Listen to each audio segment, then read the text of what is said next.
So I'm making this video to show you how to protect yourself from a brand new and really easy way for a bad guy to steal your ATM PIN code with an iPhone. Even if you're shielding the keypad so he can't see you put it in. And to show how hard it is even to detect that it happened, I'm gonna go into this store and steal somebody else's code. So watch closely to see if you can tell the moment that I actually do it.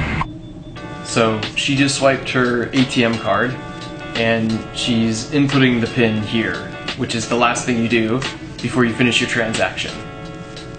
And then I step up to make my purchase. So that was it. If you missed it, let me play that last part over again. You'll see as I walk up, my phone just briefly hovers over the keypad.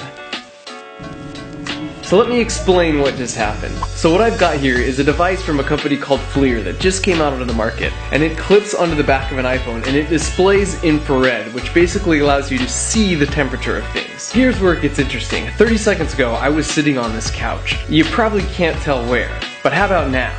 Anytime two objects interact, they will tend toward thermal equilibrium, so they basically try and meet in the middle temperature-wise. And since I'm warmer than the couch, heat flows from my body to the spot on the couch where I'm sitting. So this leaves behind a thermal signature because it'll take a little time for that spot on the couch to cool back down and reach thermal equilibrium once again with the air. Likewise, if I set my warm hand on the cold wall, afterwards my hand is slightly colder, but the wall is slightly warmer where I touched it. And as you probably guessed by now, your fingers leave a thermal signature when you type your PIN code into a debit card machine like this.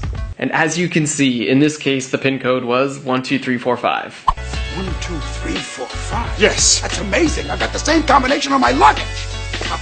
And it gets worse, because since the heat signature fades with time, the bad guy can figure out the order in which the keys were pressed, because the hottest button is likely the one that was pressed last, and the dimmest button is likely the one that was pressed first. So after doing some digging around on this, I was able to find a paper that was published about this method by some researchers at UCSD several years ago. According to their data, they could guess the right PIN code numbers 80% of the time if the image was taken right after. And if the image was taken a full 1 minute later, they still had a 50-50 chance of getting the numbers right. The scary thing is back then, infrared cameras cost $10,000, and it would be really hard to discreetly sneak something of this size into the store. Now, an infrared camera looks like an iPhone case. They're a couple $100, and you can get them at any Apple store.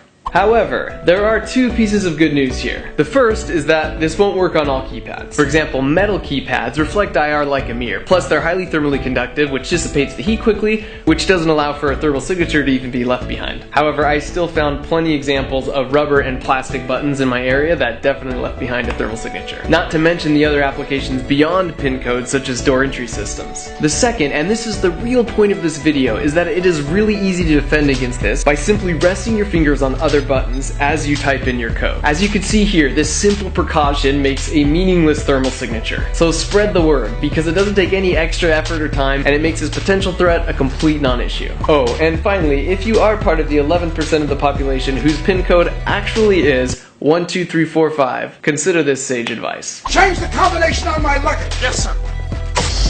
Ah!